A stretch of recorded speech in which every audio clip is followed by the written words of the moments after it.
Good morning, good morning, good morning. Happy Monday, happy Monday. Let's get into it. Let's see what's going on. All right, we have the Dow Jones Industrial Average opening up 166, so they're off to a good start.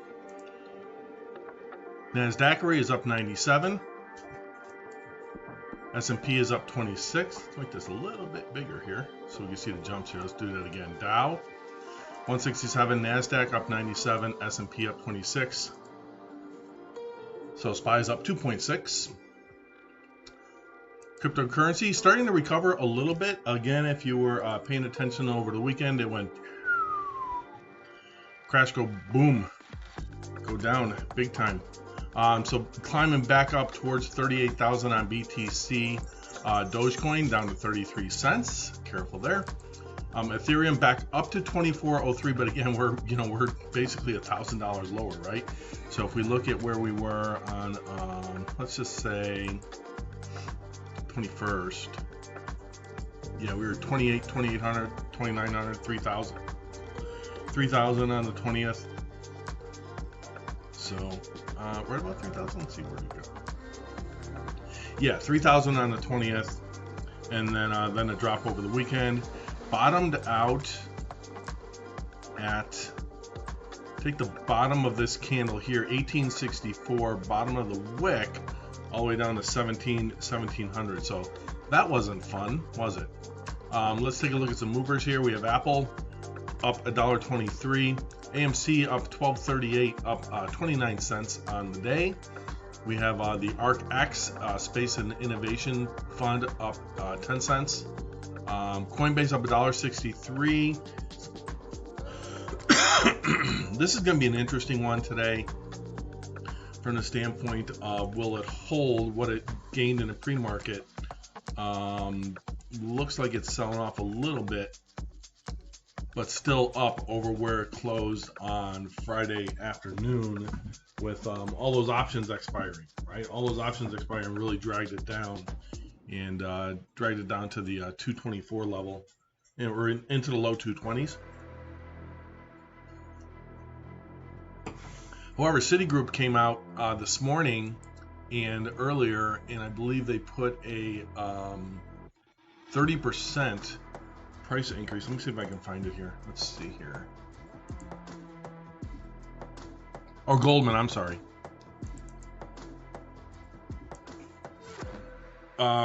Up 3.5% in the pre-market, but again, we're only up 0.78% right now. What it did get up to 232 or so. Goldman set a price target at 306, implying a 36% upside to the stock from Friday close. Coin brings leverage to an ecosystem that has been strong, that has seen strong growth, driven by increasing adoption of digital currencies, leading consumer platform with strong customer acquisition trends, attractive business model, and thrives on elevated cryptocurrency volatility and significant opportunities, which means that no matter what, whether the market goes up or goes down, Coinbase still makes bank. Now, 10 of 14 analysts rate Coinbase a buy or stronger. The rest rate it a hold, so there are no sells. Median price target is $367.50 per Refinitiv. Last week, Coinbase fell 13%, hit new lows. Again, that was mainly to do with the drop in Bitcoin, but what people don't realize is even as Bitcoin drops, any type of volatility equals revenue for Coinbase. It's different than an equity. If you have a lot of volatility, they say, well, Schwab, Morgan Stanley, Goldman can go up and down. But in cryptocurrency specifically, volatility means people buying, people selling, and that equals transaction fees. And so it's basically a money printing machine is what they're running over there at Coinbase. Bitcoin climbed back some of last week's losses, currently up 10.7% at 38,445. They didn't give a shout out to my Ethereum though. So Coinbase looks like a lot of people are saying there's a lot of upside to this stock. If you got money into this thing, yeah, I'm a long-term holder on this one. All right, GameStop up 63 cents to 177.61. Palantir up a nickel, up to 23 cents. Rocket down 4 cents. Tesla pulling back a little bit, down to 580.20, down 93 cents. ExxonMobil down a little bit, down 9 cents. We'll talk about oil shortly.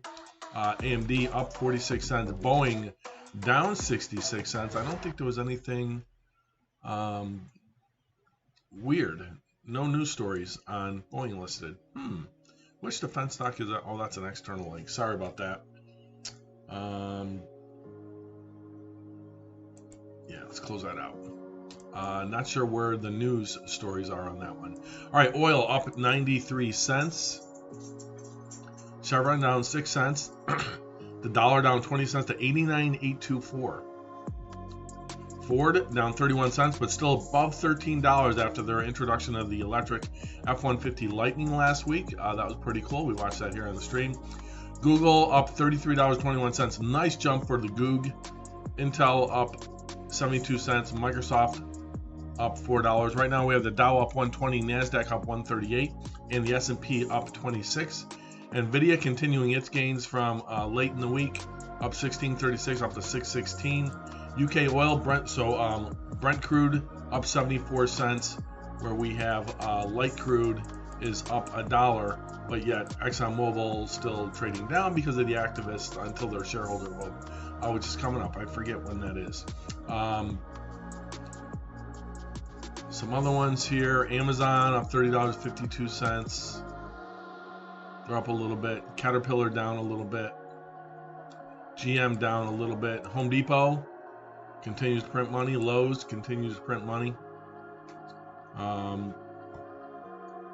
215. Home Depot, a little bit of a got up to 345. So with this pullback and hurricane season around the corner, might be a buying opportunity.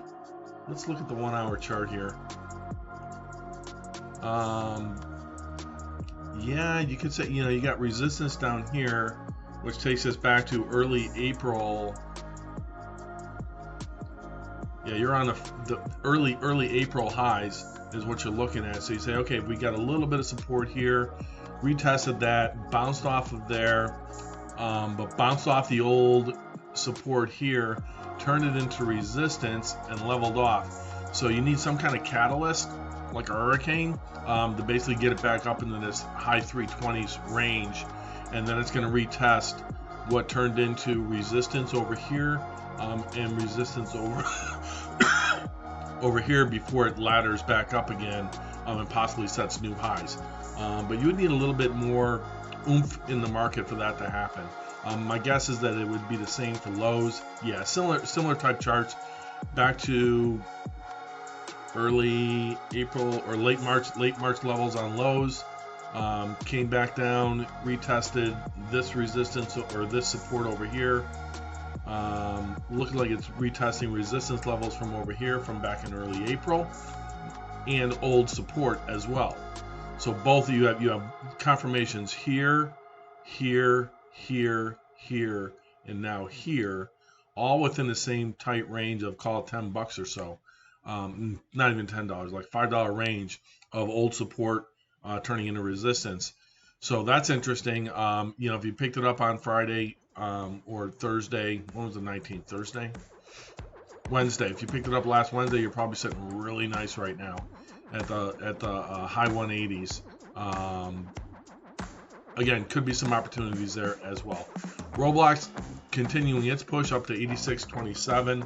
That turned into a real nice play. I did not participate in that one. US oil 44.28, back to where we sold it way back when. ExxonMobil down US steel down 14 cents. Gold, again, this is a 1 hour chart on gold. Basically retesting this 1880s level, pretty much where it's at right now, 1886-87. Take a quick look here. This is on a 1 hour chart, so you're looking, yeah, pretty much where it's at right now.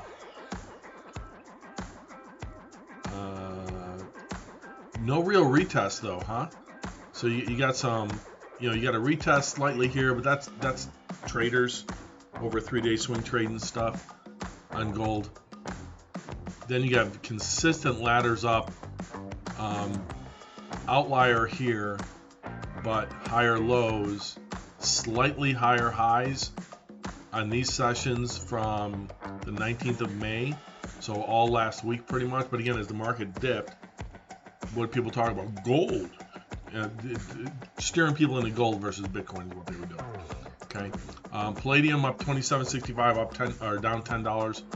Platinum down or up $9, but down to 11.76 off of its 1200s. And then silver 27.82, up about 27 cents. So looking pretty good there. Let's take another look at the markets here. We have the Dow up 149, slight pullback. Nasdaq up 144. Let's go to a 30-second chart. Up 143. S&P up 29. SPY up 2.98. VIX currently sitting at 19.4. Excuse me. So good morning over there on Twitch, good morning on YouTube, and good morning on Facebook. Hope you all had a fantastic weekend. I gotta increase I got a brightness on one of these portable monitors that won't stay at 100%. Oh, come on. There we go. Let's see what we got going on here.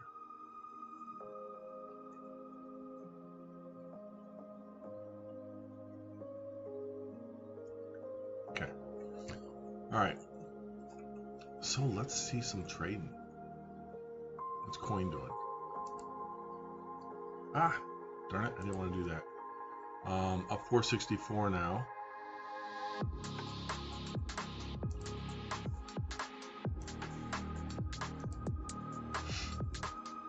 Nice jump. 2%. Okay, SP 500 heat map. From a sector standpoint, pretty much everything is up, but barely. A lot of stuff is barely up, but some of the bigger techs are up. Tesla down. Again, people are still ticked off at Elon Musk. Rightfully so. He needs to shut up. We talked about on Friday how he talked about some other stuff. Let's see here. Where did all those come from? So I figured out on this move that I'm doing, I've got two options. If I pack everything up, I can pay a moving company. They're saying $2,900, but then they got all these add-on fees into the quote that are somewhat questionable, because it's kind of like a moving broker that then farms you out to different movers. They're talking about a two weeks to get it there roughly, because they do other loads along the way depending on what you have and the weight and everything like that. And because looking at rental trucks going from Washington State over to Wyoming, they want over $5,000 to rent a truck to take it one way. That's a truck plus a car carrier for my Jeep. They want over $5,000 for that. Did some research over the weekend, and if I burn 2 days, I can rent a truck locally, keep it for 8 days, load it up, drive it there with the stuff, don't need a car carrier, leave my car here, unload, drive the truck back to Washington, drop off the truck, get my car, and then with my car, drive back. Even after gas for the truck going there, gas for the truck coming back, gas for my car going there, saves me like $2,000. So I can do it for $2,900 versus over $5,000 if I rent the truck locally and bring it back locally, even though it burns a whole day coming here and going back. Thoughts to ponder. Is it worth it, the $2,000? Well, $2,000 is $2,000. The part that I have a problem with is turning over all my personal goods to movers, and packing it myself, because when you move yourself, you can pack stuff strategically inside the truck, like these lamps and stuff like that, that can just stay loose but gently positioned within the truck. Where with movers, they kind of want that stuff to be boxed up or whatever, for whatever reasons. So, so that's something to consider as well. I've never hired a moving company, so I'm not hiring them to do the packing. That would be like another, basically $2,000, and then you're right back to renting your own truck and dropping it off there with a car carrier. So still have to make a decision on that. Haven't found a house to buy yet, but there's a ton of inventory and the prices there are going down, where the prices here are going up. I had another house. Let's see if I can pull this up here. Yeah, this one came up yesterday right here. 739,739 divided by 1,800 square feet. Crazy. $403 a square foot. So $403 a square foot. Mine is 2,230 square feet.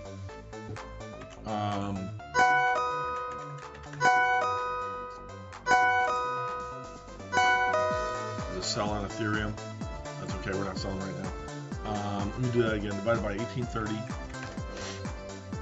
times 2,230. So that would say my house was up for $900,000. No. Let's see if this one's nicer than mine or not. 2-car garage, RV parking. I have RV parking. He's got a little bit of land there. 0.8. Oh, he's almost got a full acre. That's why. And it looks nice on the inside. Same brown cabinets that I have, same island I have, same layout that I have in the kitchen, except mine's reversed. And I've got a long dining area. Before moves in a family. Fireplace, I have a fireplace as well. Bathroom downstairs. Oh, this is staged. So this is a staged house. There's nobody living in it. Yeah, that's all staged, or it's virtual, one or the other. Did I see that bathroom? Master bed, 2 sinks, right? Yeah, 2 sinks in the bath. So very similar. This might even be the same builder. It looks very similar to my house. Oh, he's got an external shop too. All right, so that explains why he got so much money for it. He's got a separate shop and a little bit of land. So yeah, that's much nicer, even though it's got less square footage inside the house, where I've got 4 bedrooms, 2.5 baths, 2,230 square feet. But I also have a nook, which is what I'm in right now, and I have a downstairs home office den with French doors. And the backside of my house, no, you were just outside. My master bedroom has French doors up here that go to a balcony. So a little bit different there, but very interesting. That's a nice comp that they can do comparables on. I'm leaning towards listing for 671,000 is what I'm looking for. All right, so SP 500. Let's go back to the markets. SP 500. Most of the sectors are up. Exxon down just a little bit, Chevron up just a little bit, Disney down, Comcast down, J&J down, Pfizer up. Most of the regional banks are down. JP Morgan down a little bit, Bank of America up a little bit, Citigroup and Wells Fargo up a little bit. Again, Goldman coming out saying that there's a 36% upside to 306 on Coinbase. So they initiated coverage this morning. The same report also said that there are 14 analysts covering it, and only 3 of them, I think, have it as a hold. The rest of them have it as a buy. The high price target 367. Goldman initiated coverage with a price target of 306. So definitely Coinbase on sale here. And again, all we need is volatility for this to continue. I consider this a nice recovery on Ethereum. And you have to follow, if you're going to buy Coinbase, you have to follow cryptocurrency to see what it's doing. And I didn't do any trades over the weekend. I was just working on stuff and selling stuff. Sold my outdoor patio set along with umbrella, 4 chairs, and table over the weekend. I sold my extra smaller power washer, 2,000 PSI. It's an electric one that you plug in. I sold that one actually to the same guy. And and he drove all the way over from Port Orchard, so it took him like an hour to get here. But he gave me my price on both items, which was nice to see. This stupid noise stuff. I don't know why they throw that in there. Why do they throw in white noise? I don't get it. So you have to follow cryptocurrency if you're going to follow Coinbase. So again, off the bottom of this 1800 all the way down here, on the 23rd, yesterday morning, woke up yesterday morning and said, nope, I ain't doing anything, screw it.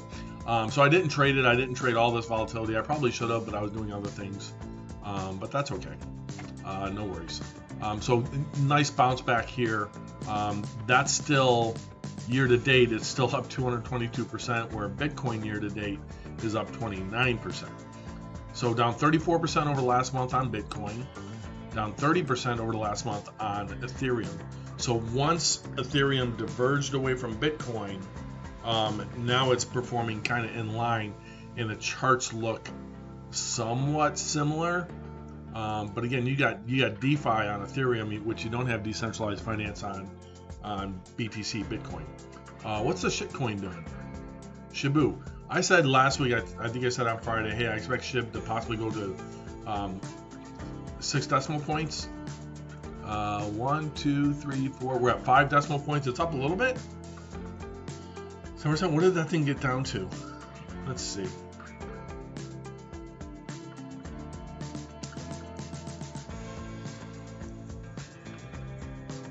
Let me see here.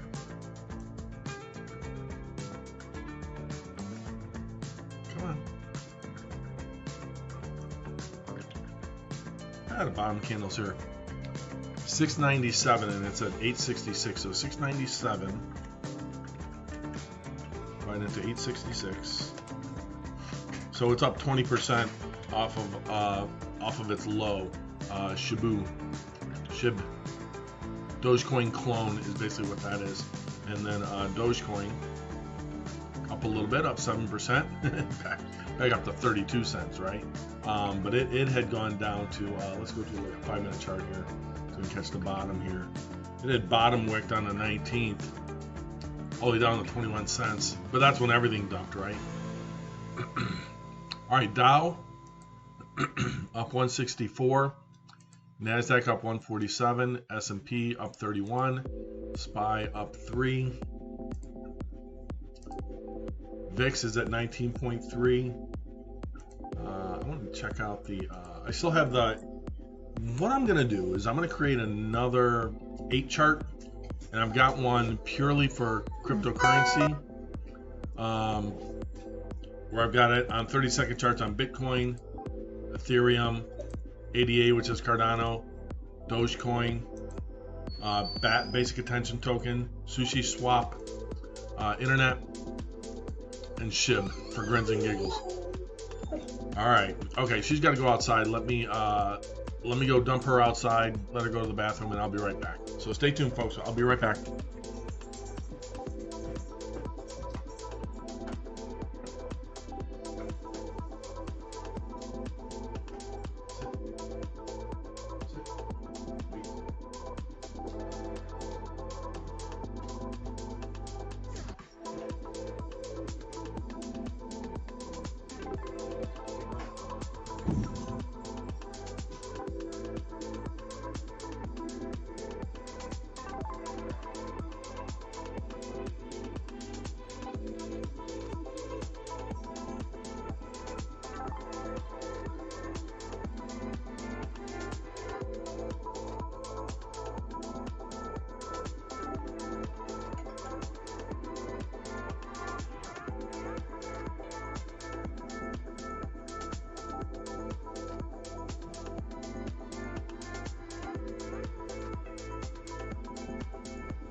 All right, I'm back.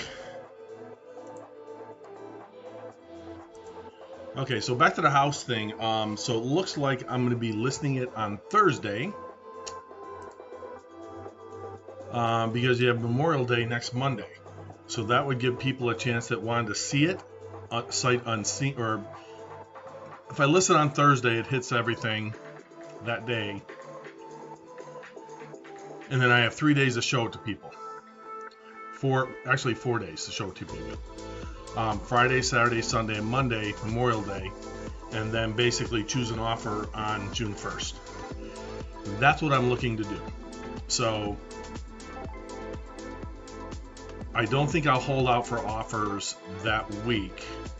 I'll probably accept an offer pretty quickly.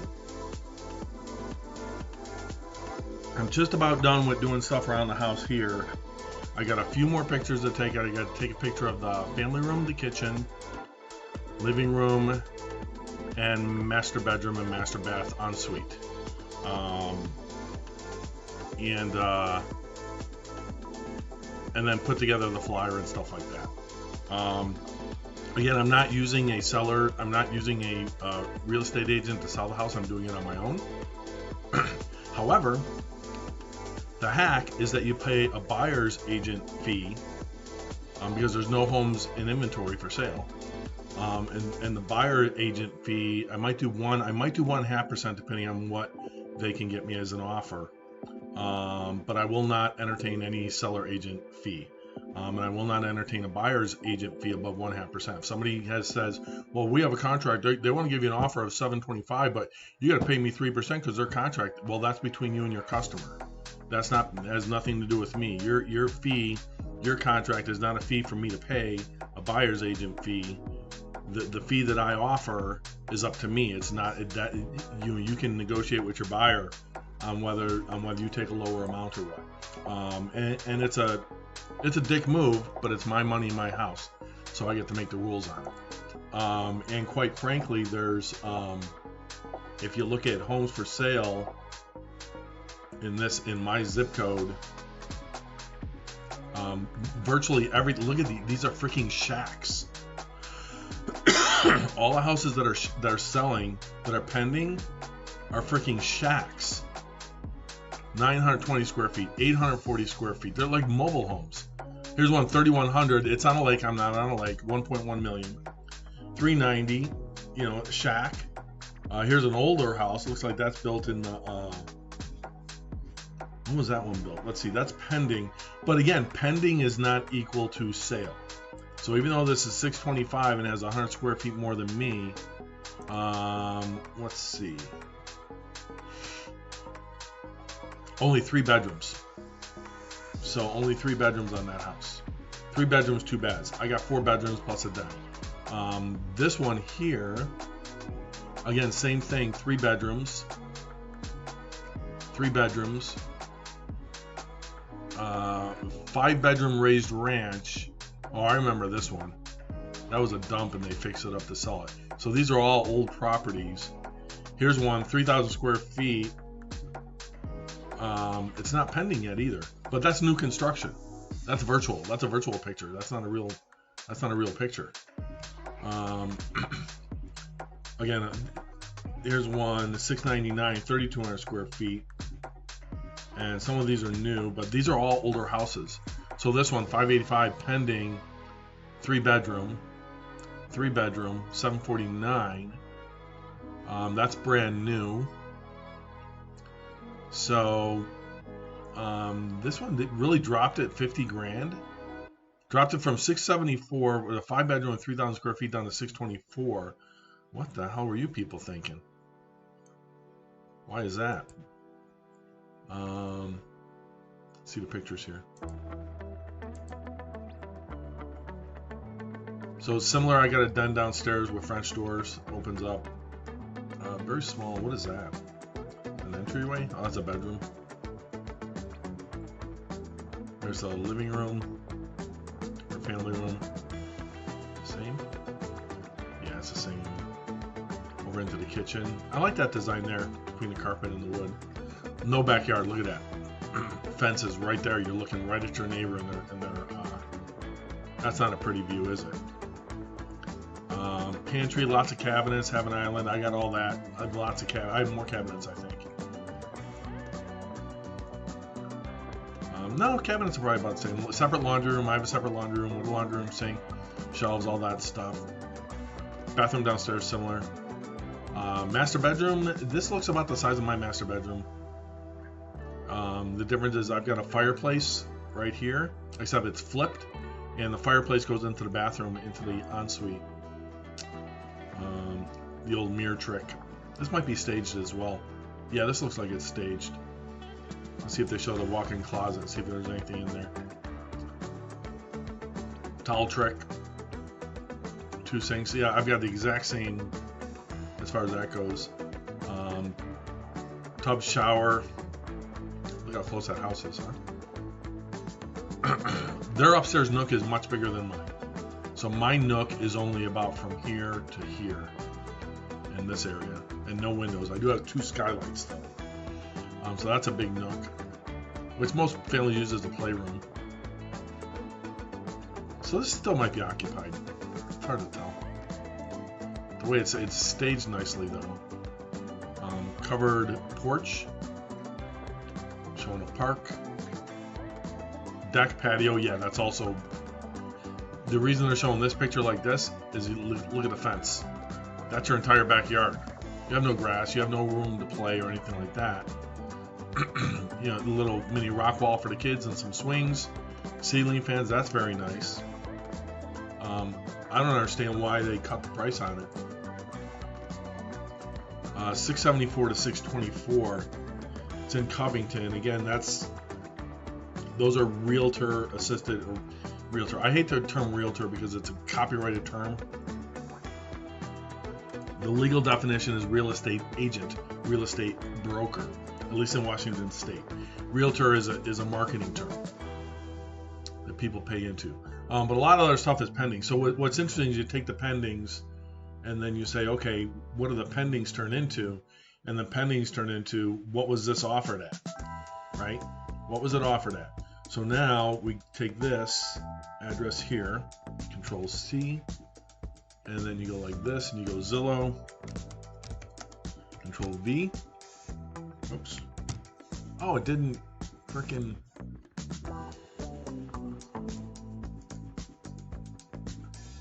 I want to see what they, let's see, Control C.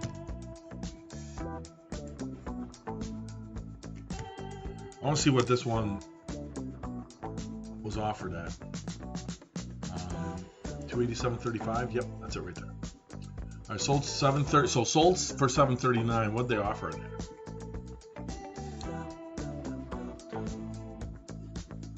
Listed for sale. Listed for 739. So they did a full ask, and they stuck to that number and waited a month and a half, waited 6 weeks, and sold it for the exact same figure they listed it at. I bet they were looking at 739 back in April and saying, "Oh, we can get 8 for it," and it never came. It never came to them. Another buy alert. So that price never came to them. It looks like from this they didn't get an offer above the ask. Huh. Interesting. So that means my 700,000 pipe dream might be a pipe dream. This one here, 3-bedroom, 2.5 bath for $655. Oh, the U.S. Mint today, by the way, at noon. I just got to pop up on that. Hold on. Oh, I did end up getting that coin. I think I talked to you guys about that. Where I had a coin that I ordered, and it took a little while to get here. But coming out today. All right, come on. Where's the product schedule? Coming out today, you have the Morgans come out today at noon, which is 9 o'clock Pacific. So the Morgans are not the ones that come out in June, which is this one right here. This is July. Okay, so they're doing July 1st. This is the one I want. This is the one I want. $73. New image on the back. So different than the earlier one this year. So this year we get 2 versions of the 2021 1-ounce silver proof coin West Coast Mint, or West Point Mint. The West Point Mint is where you get the W on the coin. That's the one that I bought 12 of back in February. And if you see the difference on the back, I'll show you. So here's the difference. Here's the back of the one from February 2021. Now we have this back.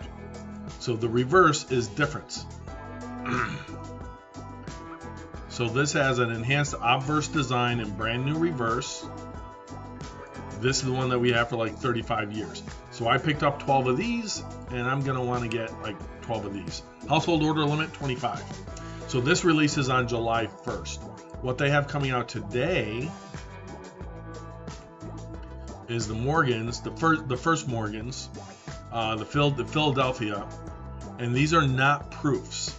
So these are not proof coins. Okay, I don't know that they do any Morgans proof.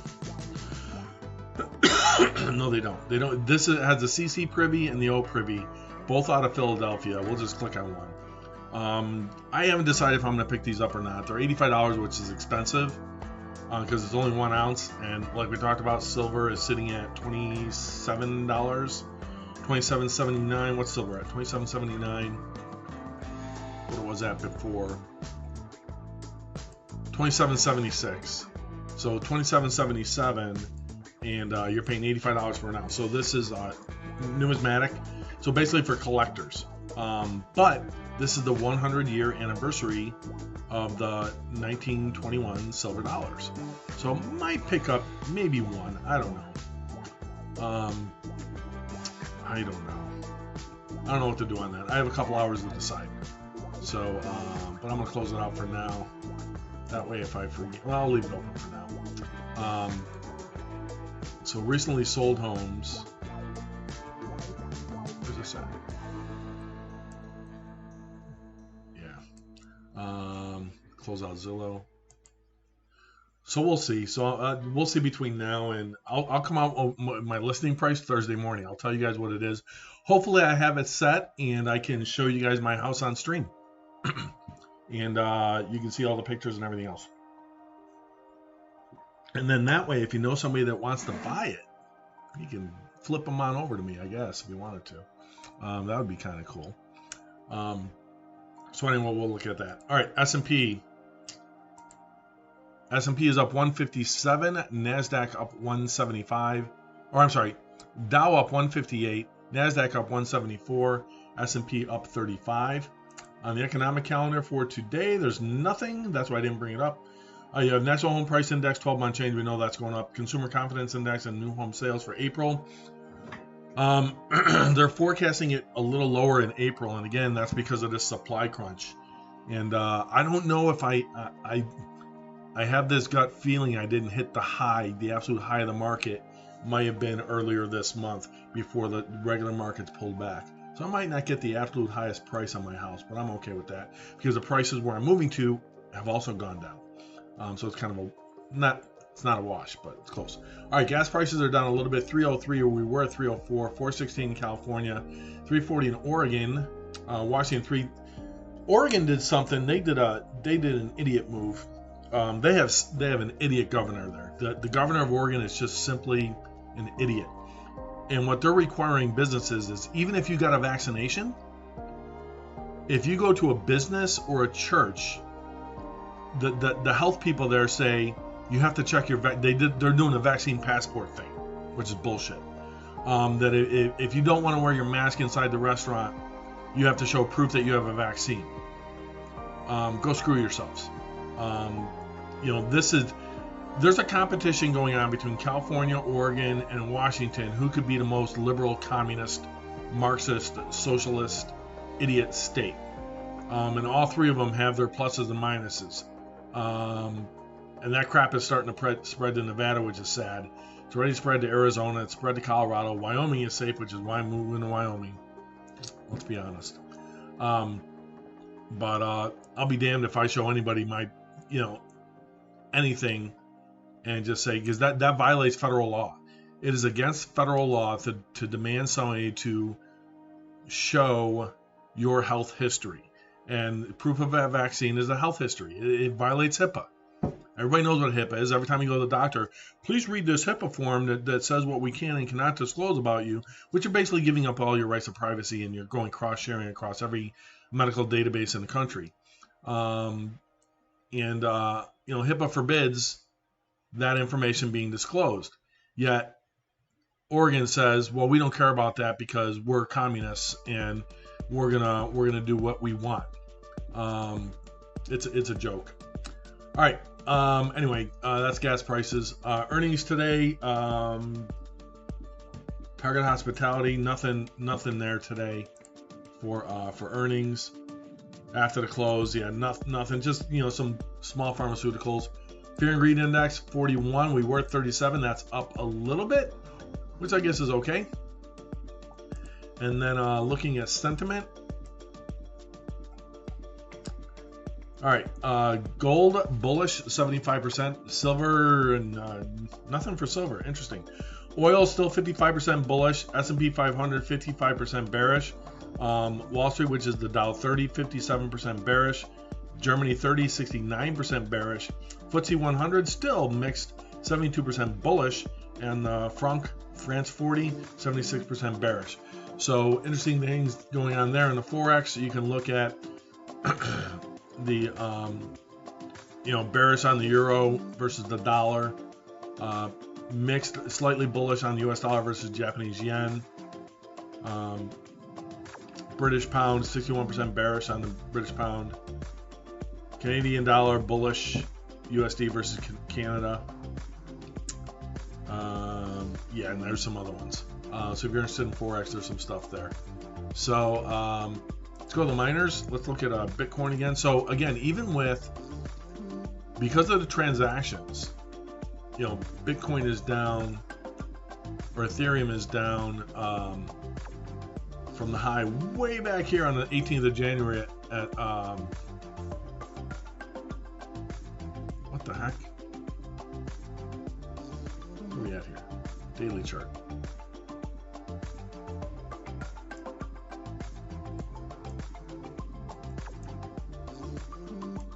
What the heck, dude? Hold on a second. There we go.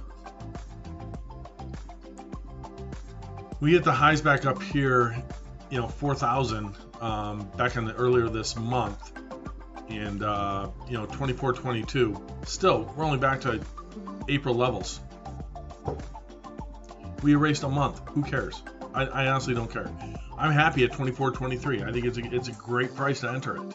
And remember, the IRS considers Ethereum and Bitcoin property. So same as I can say, hey, I want you to buy my house. I want you to buy Ethereum.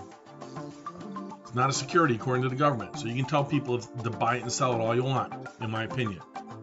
Take me to court, sue me, I don't care. I'll win. You can't have government agencies calling it one thing and another government agency saying you can't give advice on it of whether people should buy it or not. Ethereum is on sale. It's at $24.28. It's not a security according to the government. It's property. So until they change the rules, I'm going to play by their rules, which I do. All right, let's take a look at so the Dow up 192. That's a daily chart. Let's go to a 3-minute.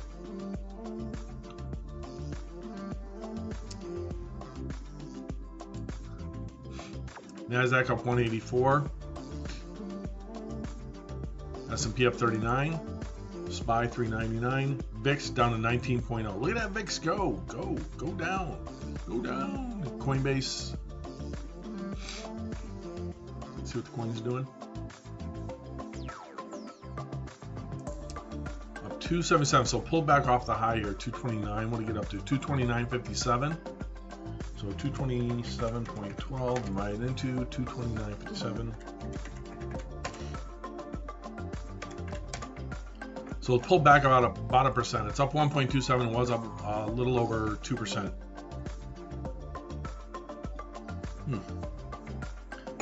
My t-shirt tag was sticking up.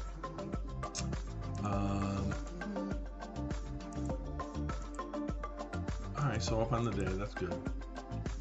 That's good. That's good. ETH. So again, I've got this 8 chart. Let's build an 8 chart. Let's see, which one do I want to build it out of?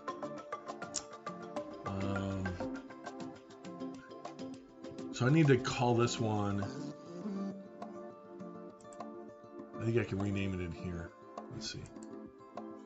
Rename instead of daily. So let's just call it crypto 8 chart. Boom. And now that's saved. So now I've got a crypto 8 chart. And now what we'll do is we will make a copy of this. Okay. Now I think if that worked. What the heck? Did that not work? New chart layout.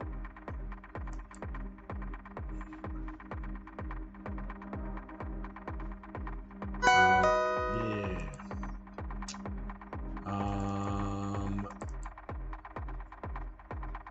Do I want it to be naked, which means nothing on it but volume?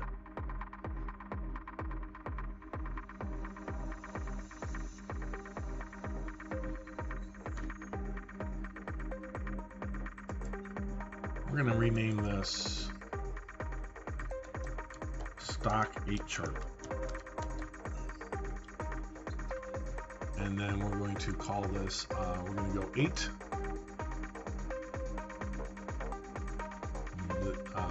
This way.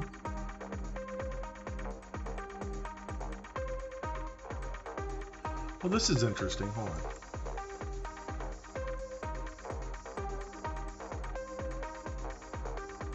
Well, that I think I like better than this, huh?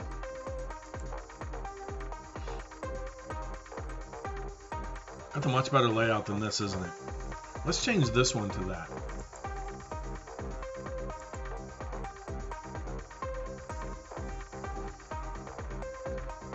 And we save that. How's that look?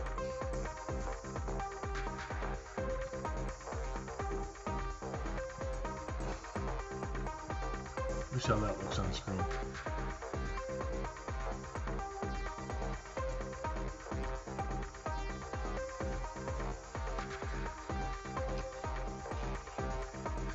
So you got Bitcoin, Ethereum, Cardano, Dogecoin, Basic Attention Token, Sushi Swap, ICP, and SHIB.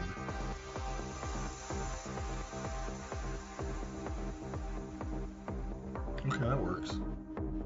Oops. Alright. It put Ethereum on all of it.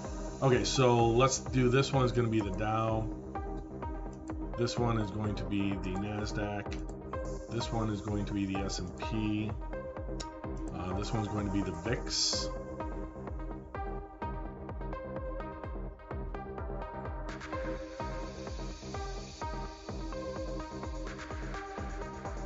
Where's my...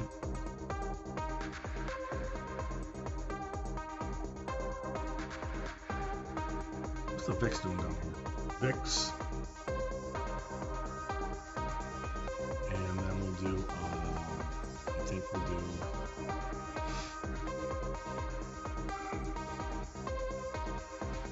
coin up here. We'll do Tesla. Coinbase. Ford.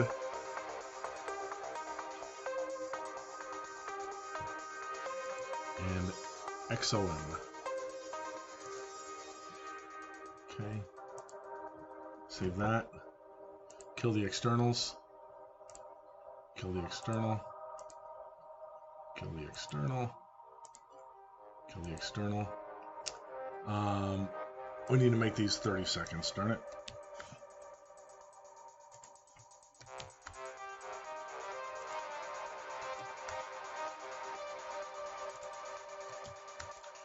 Now, in order to get all these chart options, you would need a premium membership. This is not free stuff that I'm doing here. What I'm able to do, I pay hundreds of dollars a year to be able to get live quotes, all the charts I want, all the indicators I want, across the board. But I like that. All right, that's pretty good.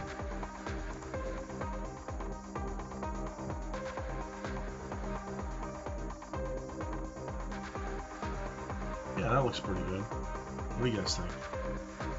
Yay, nay? Do we like this format better? Or do we like it, this layout?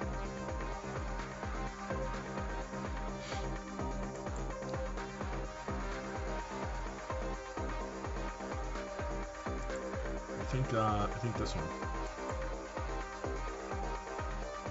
Yeah, I think that one. Those are all 30-second charts. These should all be 30 seconds on the crypto side. Yep. There we go. So now we could really screw you guys up and do things like, let's see.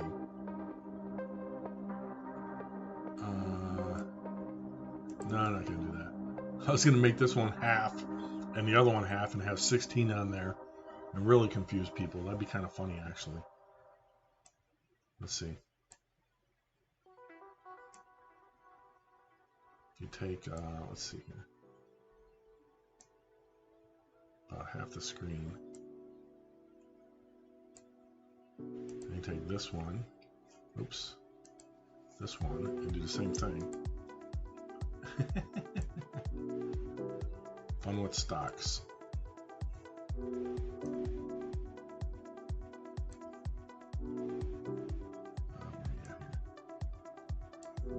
A little bit smaller here.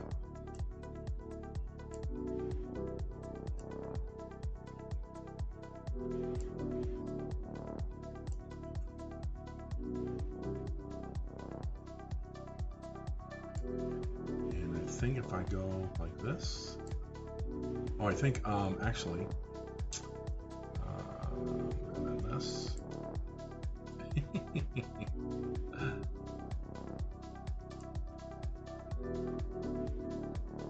Kind of funny.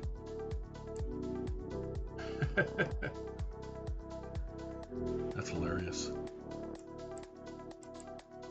Oop, uh-oh. Nope, I don't want to do that. Stop.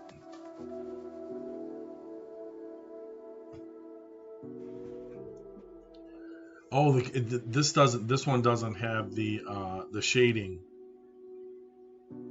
of the colors in the background and transparency. These are just default. Ah. All right, let's get rid of that. I'm back over here. Put that here, like that. So see how my colors have the background this color versus drab. I like this better. All right, anywho, Ethereum going burr, new high, new daily high. There we go. Well, 24.75 got up to, which is up here. And that was just a little bit ago, 7:24. So yeah, about 5 minutes ago. We're on a 3-minute chart here.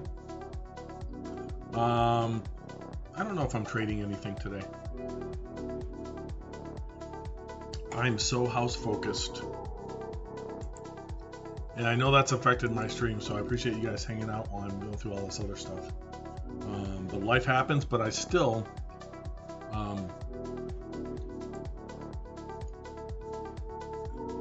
seeing if anything else showed up here.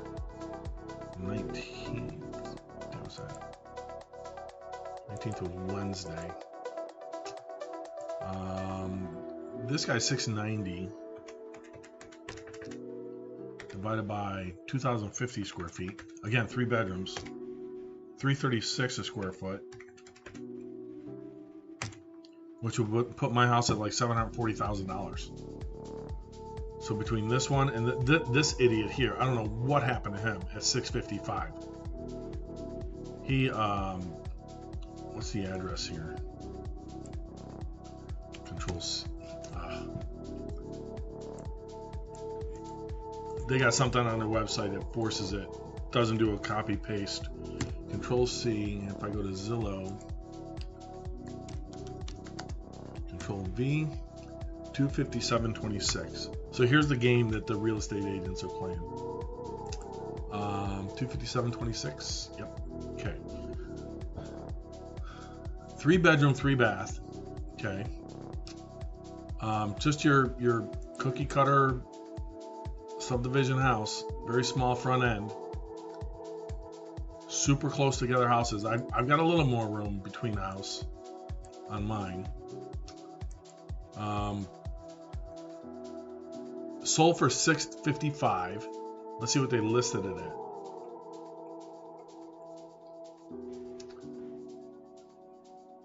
$598. So they listed it for $598 and they got 50,000 more. It's the same thing.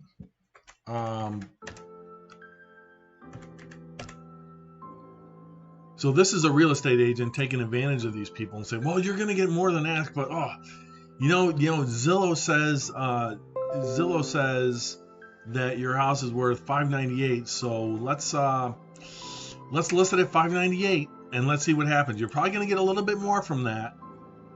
What they're doing is they don't care, because whether $600,000, that real estate agent is going to make $18,000 off that house. The seller's going to pay $36,000, but they got an offer over $55,000 above list. So the real estate agent lies to him and says, well, basically it means your selling fees are free. When in reality, they should have asked $650,000 and they probably would have got $700,000 for this house. So they left $50,000 on the table, in my opinion.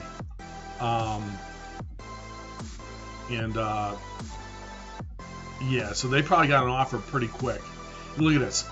6 days later, it went to pending, but they don't report what the price is on the pendings until it actually sells. So them getting $655,000, they probably left about $50,000 on the table, and that's because the real estate agents are starving right now, because there's just not. If you look at last 30 days, that's it. That's all that's sold. I live in Covington, Washington. That's the only houses that have sold in the last 30 days. So not a lot of inventory. If you look at what's for sale, see the difference?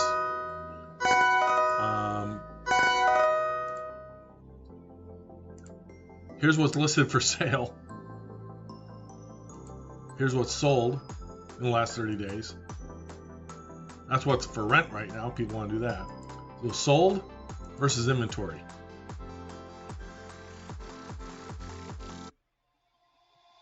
And nothing but shacks for sale. Here's another one. $625 for 2,500 square feet. These people are high. They should be asking $650, $675 for this house. 300 more square feet than mine. Where's it at? Okay, it's actually not far from my house. There's a high school right here, middle school right here, elementary school right here. If you go to satellite, or here's the schools. You've got middle school, high school. Oh, it doesn't show the elementary school right here. There's an elementary school right here. And I'm in this area here. So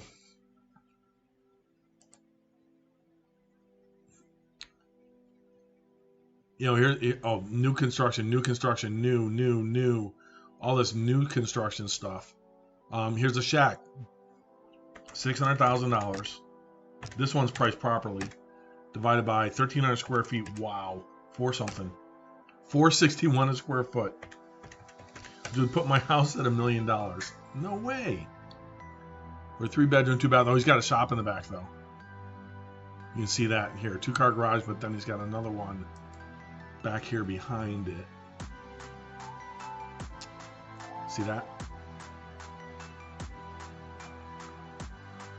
Yeah. So he's got a 3-car garage back here. 1,300 square foot house, and a freaking 3-car garage that houses toys is almost as big as, it's like half the size of his house. Interesting.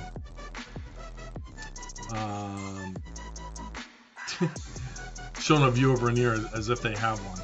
I have a legitimate view of Rainier in my house. It's only on the 2nd story, but it's a legitimate view. So yeah, there's a shop. What's he doing? He turned it into a living room with sound deadeners, because that TV is just gonna bounce off all the walls in there. You should have put drywall up. So he's got a three-car garage that he uses as a man cave. Music. Yep. See a guitar there. Nice backyard and stuff. This is gonna sell. It's not by owner, is it? Yeah, $599. Let's see when it was listed. It was probably just listed. Yeah, they just listed this on the 19th, which was what did we say? The 19th was Wednesday. Yeah, they listed this last Wednesday. My guess is they're looking at all the offers today that they got over the weekend. Same thing I'll be doing next weekend. And this will go pending, and we'll see what this one shows up as tomorrow. But that one's interesting there. And then the rest of these are all new construction, and all the new construction is between 7 and 8. Crazy. And that's because lumber prices, I think, have peaked though. I believe lumber prices have peaked. So if we look at sold in the last 30 days. Here's one for $750.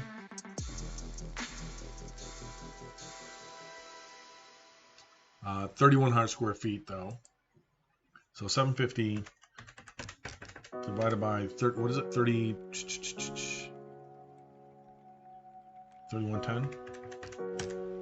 $241 a square foot. Yeah, they should have got more for that house too. So it depends. But there's an elementary school here, there's a middle school here, there's a high school right here, all within walking distance of my house, which is in this area here. Basically, you come out of this subdivision here, and then there's a roundabout. You go down the hill. There's a library right here. Hop on the 18, and then the 18 gets you to either the I-90 going that way, or all the way to the 5 or the 167 to go up into Renton, Seattle, Bellevue to commute from there, etc. Or people that go to Issaquah, take the 18 up to the 169, or up to the 90 or whatever, or take Hobart Road to get into Issaquah and go that way. So I'm pretty center, but I'm far out from the cities that I'm in a really, really good area. I picked this house back in when I bought it, mainly because close to the schools. Basically, you can call it a 5-bedroom, even though the downstairs den doesn't have a closet in it. You could easily put one in there, so you could use that as a bedroom too. So yeah. So yeah, the for sale ones, there's like no inventory, man. There is no inventory. What is this? Shack. Yeah, 419, 1,220 square feet. That's going to go for $500,000. This house right here, 1,220 square feet. This little shack. And I don't say that demeaningly. I call every small house a shack, and I've owned a shack before. But 3-bedroom, 1-bath, 1,200. The house I was in before this one was about 1,400 square feet. It was very small. But I rented it when I first moved up here because I didn't know where I wanted to live. But very nice kitchen. So all redone. Everything was redone. Look at that. Brand new kitchens, brand new bathrooms, stackable washer, dryer, etc. They might get, well, it says foreclosure though. But they're trying to sell it. So and they probably just listed this one too. Yeah, just listed it on the 22nd. Sold last year for $140,000. So somebody bought this last year for $140,000. And they're selling it for $419 now.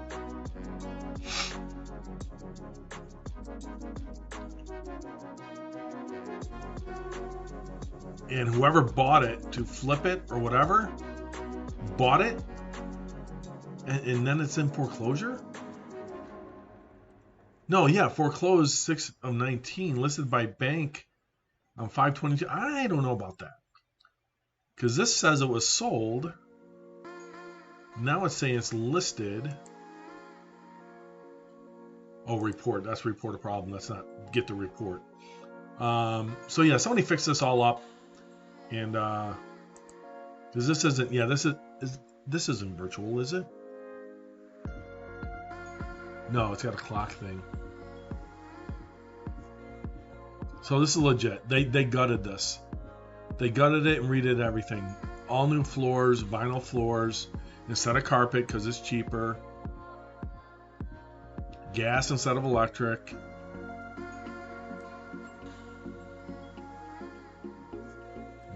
Wood burning stove? Interesting. I don't see a pipe. I'm guessing that thing is still good. Anyway, that'll go quick. And then everything's just small, man. 840 square feet for $344,000. Look at this. A 2-bedroom, 1-bath house. $345,000. Thank you to the rioters and protesters in Seattle. You're helping me make bank on my house while everybody's trying to escape the city. I appreciate all you rioters. Go for it. That's what initially set off this sell run in the suburbs. That and the moratorium on foreclosures and evictions. So Washington State moratorium on eviction expire. I think June 30th. Okay. Washington State eviction moratorium is set to expire at 11:59 p.m. on June 30th. Let's see here. Oh, this was back in March. So the last time he announced the eviction moratorium, it's set to expire June 30th. So I got to get this thing sold within the first week of June. I've got to accept an offer. Because I think right after that, I believe that prices are going to go down. I don't think there's any.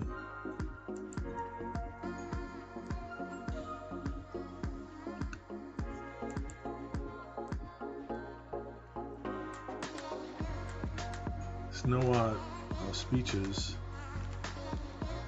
Office of the Governor. Yeah, I don't think they've announced anything else since then. So it's still set to expire June 30th, and that's the moratoriums, all three. Washington State, local Seattle, and the CDCs are all set to expire June 30th.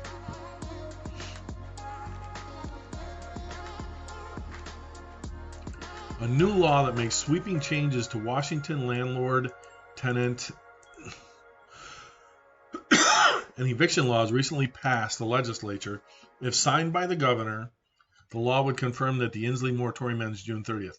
What they basically did was they passed an additional law in here that basically makes it harder to evict anybody, even if they don't pay.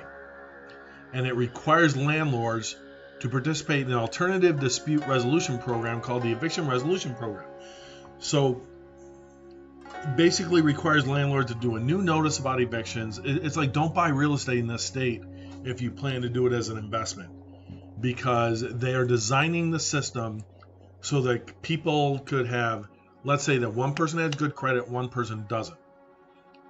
Well, they put the property that they rent into the one with the bad credit because they can't deny the application, because if they have income, and then this guy over here with the good credit doesn't move in, he moves in 30 days later, doesn't tell the people they're leasing from, and then they decide not to pay it at all. And then they could get like a year free rent. And then next year they'll turn around and do the same thing. And it's basically these people have learned to work the system to not ever have to pay rent. And they may have to move once a year, but by the time it gets to a court, mandatory arbitration before you can get thrown out, it's ridiculous. They're trying to take away your rights to own property in this country. And it's starting in California, Washington, and Oregon.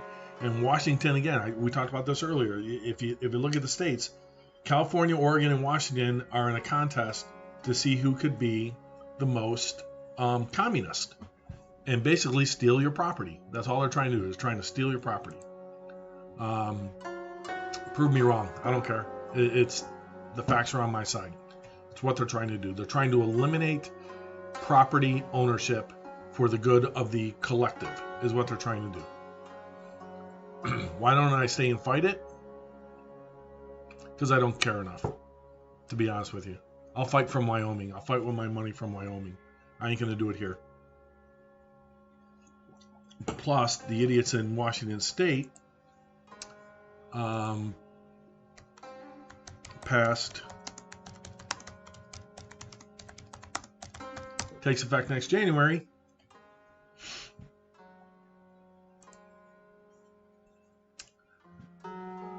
The 2021 Washington State Legislature recently passed a 7% tax on capital assets if the profits exceed $250,000 annually. Takes effect on January 1st, 2022. So basically, this is going to court because it's basically an income tax. Real estate is exempt. IRAs are exempt, but this is only the beginning. What they're trying to do, like in California,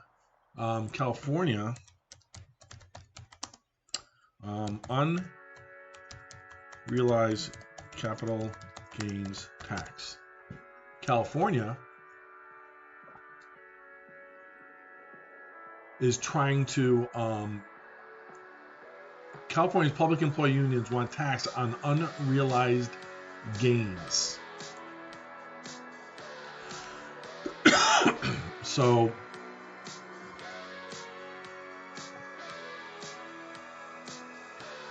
yes, I'm using an ad blocker. No, I'm not going to freaking subscribe. Screw you. California wants to tax unrealized capital gains, is what they want to do. So you buy a stock, you sell a stock. If you buy it and hold it for longer than a year, it doesn't matter. They want you to pay a tax on it anyway, as if you had sold it. That's what they're trying to get passed in California. That's going to push further into the other red states, like Washington and Oregon, and then across the country. There's even talk in Congress federally to tax unrealized capital gains. Well, it doesn't matter if you're an investor, real estate. No, they want to say on real estate, the exemption is for, like in Washington, the exemption on capital gains, I believe, is only for primary residents. I believe if you're an investor, you still have to pay capital gains taxes.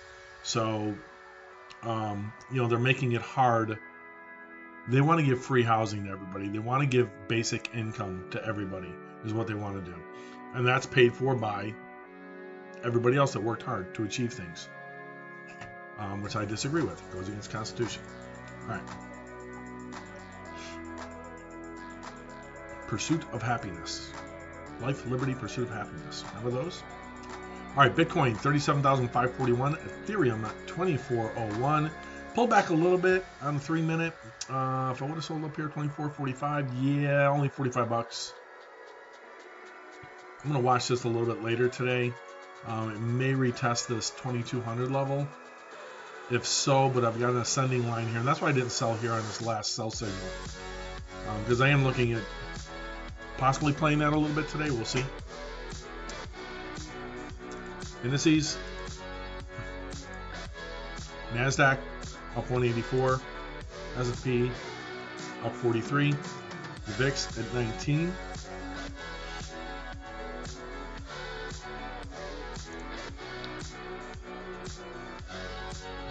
Tesla up 15. Coinbase only up 62 cents now. 31 cents on Ford, down. Up 37 cents on ExxonMobil. Again, the VIX is at 19. S&P is up 43. NASDAQ up 185. And the Dow is up 215.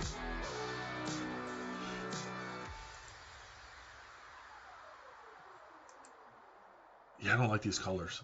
Too ugly. There's a way to see. I thought, like when you hit copy, make a copy.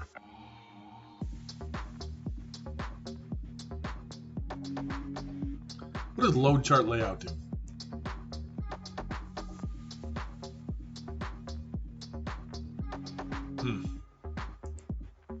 I'll experiment with that later, maybe.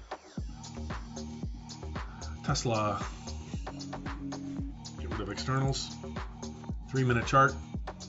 Oh, remember this? Yeah. What we draw that on?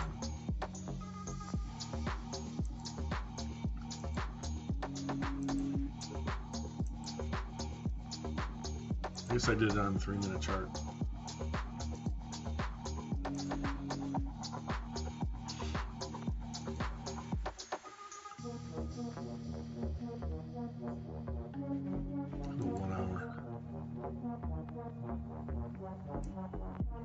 Ah, darn it.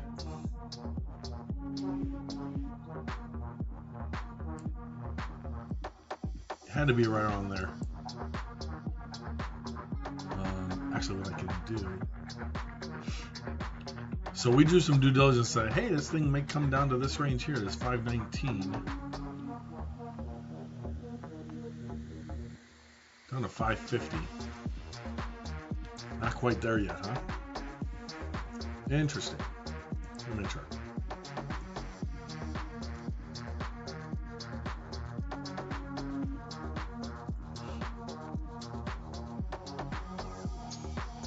That's a hell of a support line, huh? I drew that way back here.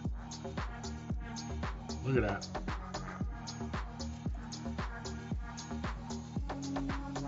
A 5-minute here.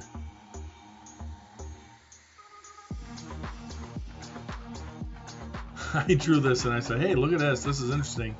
And you can extend that. I'm not going to extend that line over here, but look at that. Right there. And that was back on March 23rd, March 22nd.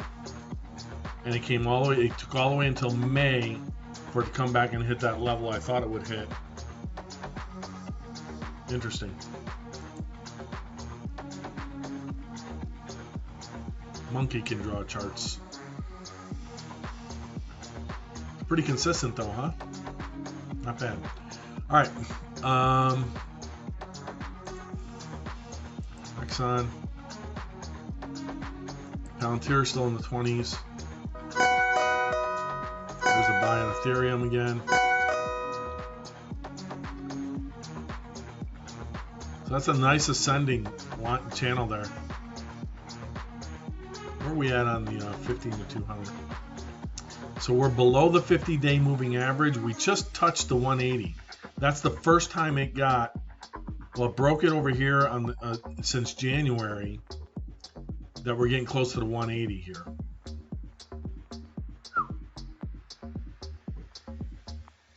And that was yesterday morning. That was ugly yesterday morning. I didn't do anything. I was like, I ain't selling. I ain't selling. I ain't selling. I ain't selling. And I held it and bounced back up 400 points. Below the 50, this is a daily chart now on Ethereum. So we're below the 50-day moving average. So it says, hey, we should maybe bounce back up to this 2,700 level and retest that. Possibly before it may come back down and test the 180 at this 1,800.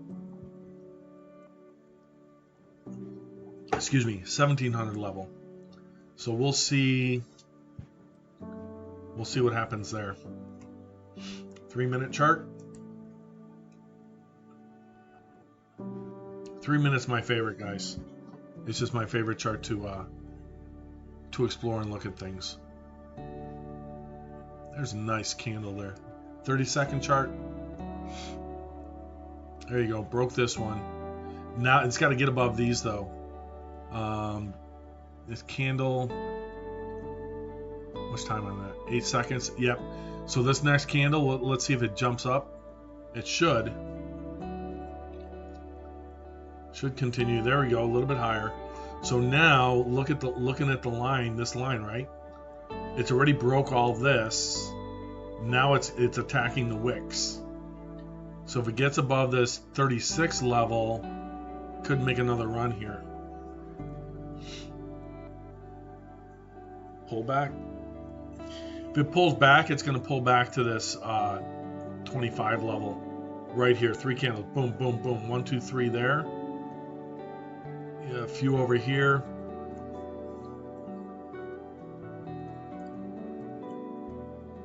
Running out of buyers, volume-wise.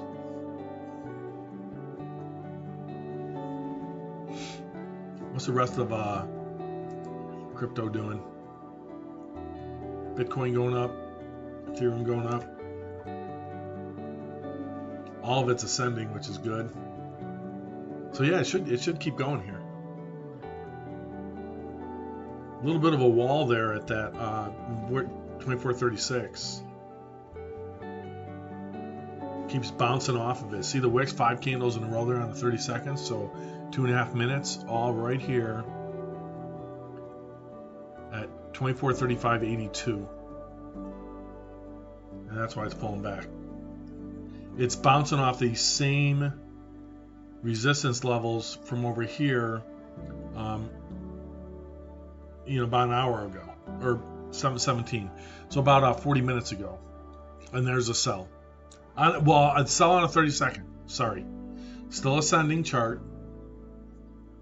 Bitcoin pulled back too. Yep, Bitcoin pulled back too. VIX, all that stuff looks okay. 1 minute. Gave us no sell on the 1 minute yet. Still on a buy on the 3 minute. That's the one that matters. But I try and front run as well, which gets me in trouble sometimes because I'll front run on a 30 seconds. So, I'm going to sell right here.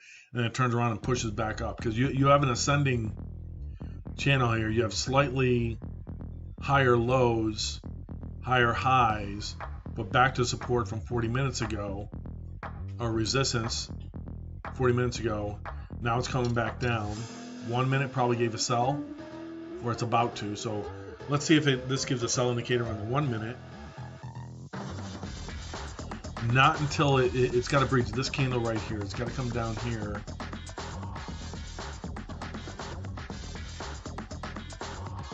When a candle close. Let's see this next candle. Yep, there we go.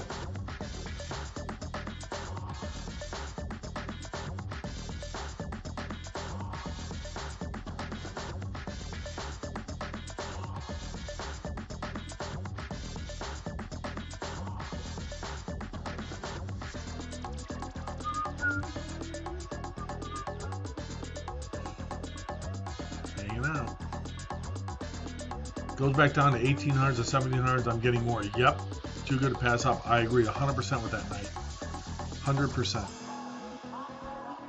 And the due diligence on that, let's go to well, it may not give it may have popped back up again here. The 30 second pop back up. So it may not give that sell. So let's look at the daily chart on Ethereum. Okay. So let's look at what you just said. Nice says over on Twitch, if it goes back down to 1800s to 1700s, I'm getting more. Too good to pass up. If you look at the 180-day moving average on this, you're at 1703. Hold on a second. Let me go to a 3-minute chart, and I'm going to go to 1703.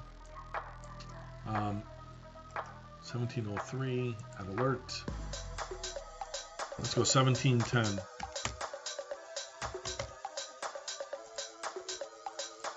Okay. So now I have an alert set at 1710. So if it hits this, and it doesn't show up on this chart, but it'll show up here, right here, crossing. That's that alert right there. So if it comes down here, yeah, it's load the boat, man. Load the boat. Now the risk comes in is because we haven't seen that level. Well, we haven't seen it break that since January 10th or 11th. Yeah, it looks like January 11th is when it broke it, and that was the first time it had broken it. Man, you got to go all the way back to July of last year. So we've been well above. Now the 50 is important because what this says is we should make another run up to the 50 here. Even though it broke it here, retest, broke it, retest, ran back up yesterday or earlier this month, right? Then dropped back down below the 50. So we're below the 50 again. So if we want any kind of sustained upward trend, it needs to re-break that 50, which, you know, right now it's at 2800. By the time it all balances out, as it climbs up to it, we'll see if that's going to dip a little bit before it continues up, or if it trends back up into this direction, which is kind of what it wants to do. It's still ascending here ever so slightly to take into account of all that. This candle here on the daily for today is good if it can beat this candle. So if it beats this candle close and doesn't close today below, say, 2100 or so, that could be good. If it doesn't and this trend continues, then I think you're right. You're looking at a range anywhere from 1800. It already dipped that yesterday, right? So it dipped below 1800 yesterday. Looks like here right around 1731, somewhere around there. But the 180, if I'm front running it, would be 7. The correct 200-day moving average is actually at 1575. So 1575 is where the 200-day moving average is at. But again, it's crypto. 1800s, yeah, I'm good with a buy anywhere in the 1800s as well. But you know, again, I might do some scalping. We'll see what I get done around the house here today. There you go, 3 minute. Kicked in another buy. We're still on that same buy. Yep. So it broke this, right? We talked about that. It's got to break that 71, 75, and it broke through that easily. And now it's pushing again, as are the other ones, I bet. Yep, other ones are pushing too. Okay, folks, that's going to do it, I think, for today. I'll leave the charts up, and we'll keep broadcasting here. Let me...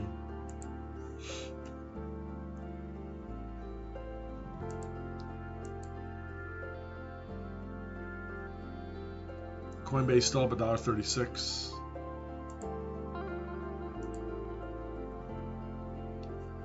Okay, all right, so I think what we're going to do here, close this one out. I'm going to leave this one open, and I think I'm going to leave the crypto screen. Where'd it go? Come here. Oh, I put it over here. Or did it?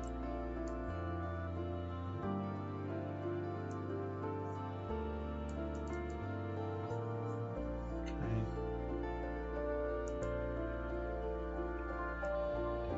All right, I have that going. And let me switch over to this one.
All this time, I've been feeling hopeless till you came around, came around.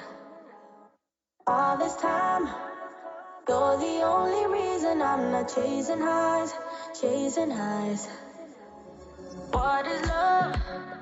Lately I've been wondering just what is love, what is love?